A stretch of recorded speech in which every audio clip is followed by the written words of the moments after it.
Aujourd'hui, vous remplissez une obligation réglementaire européenne. Cela est censé nous présenter le rapport des aides distribuées sur l'année 2023 dans notre région. Ce rapport est évidemment nécessaire à la bonne information des groupes d'opposition. Il n'en est pas moins symptomatique des maux qui minent l'Union européenne. Je résume. La France est contributrice nette pour 10 milliards d'euros à l'Union européenne de Bruxelles, qui ensuite reverse une partie, je crois pour le Grand Est c'est autour de 780 millions, qui contribue sous la forme de fonds européens pour qu'on puisse in fine rendre compte de l'utilisation de ces fonds qui étaient en fait à l'origine de notre argent. Bienvenue en absurdie. Alors, ça c'était en guise de préambule. Nous avons tout d'abord un problème avec la méthode sur ce rapport. Vous présentez aujourd'hui un rapport qui a une visée informative, mais qui fait tout sauf informer dans le détail. Alors bien sûr, M. Sturny vient de nous donner une information complémentaire, mais qui n'est pas dans le rapport étant lui beaucoup plus, on va dire, pauvre dans son détail.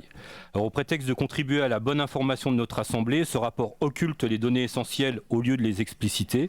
Nous avons pour seule information les grandes masses budgétaires qui ne prennent même pas le soin de distinguer, et la remarque a été faite je crois en commission, les fonds régionaux des fonds européens. Quand les collègues demandent un complément d'information justement en commission thématique, c'est vrai qu'on a eu une réponse plus ou moins floue, même pas de réponse en fait sur cette remarque. Pire encore, nous n'avons pas le détail de la destination de ces fonds, à l'exception des grands postes de dépenses qui ne nous permettent pas de nous faire une idée précise de l'utilisation de cet argent public. Nous aurions aimé avoir le détail des dispositifs abondés, essentiels pour apprécier correctement ce bilan.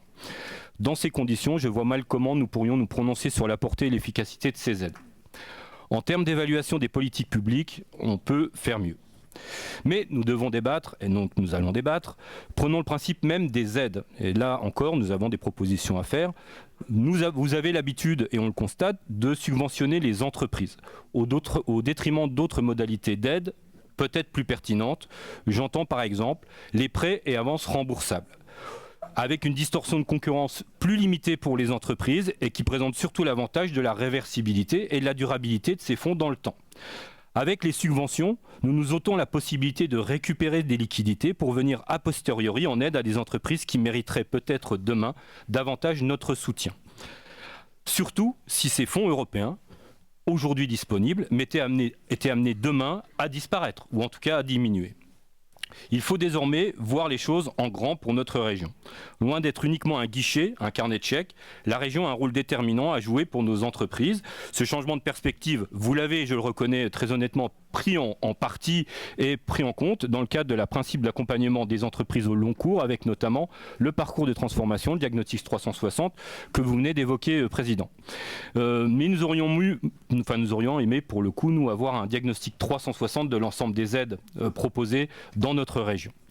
Alors, j'attire également votre attention sur un dernier point de méthode qui n'est certes pas de votre faute, mais nous avons remarqué que 32% des 163 collectivités qui étaient sollicitées pour ce rapport n'ont tout simplement pas répondu à nos sollicitations.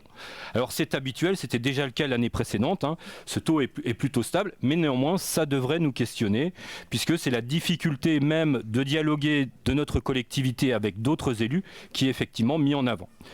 Pose une question sur c'est déjà quelque chose qu'on avait pu constater par exemple sur la politique de réduction de l'artificialisation des sols, où moins de la moitié des collectivités avaient répondu à nos sollicitations. C'est pourquoi il appartient à la majorité de renforcer son écoute auprès des élus locaux et de les associer davantage peut-être aux réflexions régionales.